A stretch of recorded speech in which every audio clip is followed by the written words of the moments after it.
अस्सलाम वालेकुम दोस्तों, असां हिन वक़्तु नौशरो फिरोज़ जे क्लासिकल रागी उस्ताद रज़ा हुसैन विस्टड़ो सां कुझु रिहाण कयूं था। हिन खां पुछूं था त ॾाढे मोलाई ग़ुलाम क़ादिर जी कुझु ॿोल ऐं कुझु शाइरी ॿुधाइनि।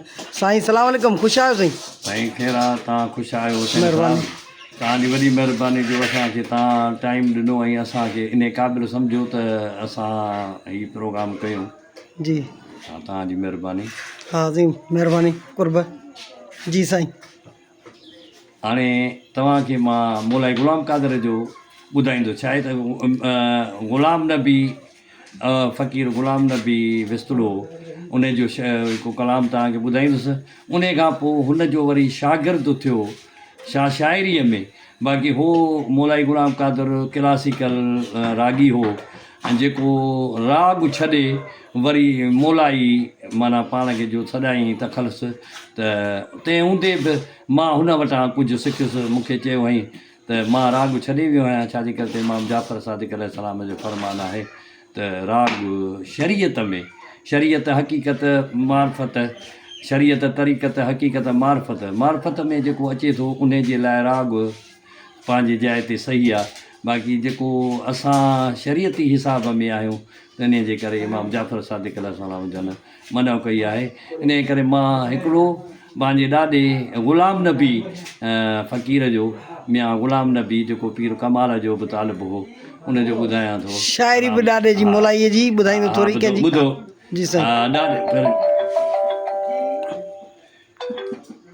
जुदाईअ यार जे सबबा बदन बीमार थी पियो आहे, समूरी वही हली ताक़त उथण लाचार थी पियो आहे। दुनिया कोठे थी दीवानूं मगर असुली चरियो न आहियां, सोदाई थी पियुसि तॾहिं परे जॾहिं यार थी पियो आहे।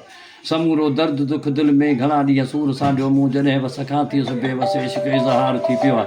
ग़ुलाम नबी करतवकल अलाह मां आसरू न ला दिलासो लात किन तुअ जो इहो आधार थी पियो आहे।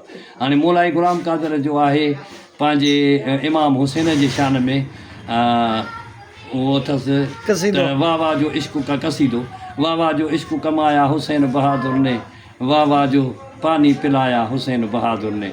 आया जहान दा पीर चाकी बाल सगीर, उठिया शिमर बे पीर मारिया गले विच तीर, आया अमड़ी दा खीर वलिया वापस शबीर, वाह वाह जो पानी पिलाया हुसैन बहादुर ने।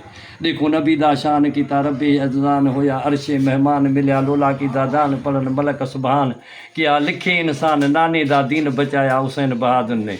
हाय ॾाढा अरमान कीता उम्मत तूफ़ान, आखे नाना वॾी शान रखे बीमारा दा ध्यान, मेरी बचड़ी नादान छोड़े वेंदा हा सामान, वल के सलाम वलाया हुसैन बहादुर ने। मोला सॾे हिकु वार आवां तेरी दरबार, थीवां मोलाई ज़वार तेरी तलब तारो तार, तेरी सखी सरकार मेरा वॾा एतबार, जीवे बरे को सॾाया हुसैन बहादुर ने, वाह वाह जो इश्क कमाया हुसैन बहादुर। वाह माशाअल्लाह। अस्सलाम वालेकुम।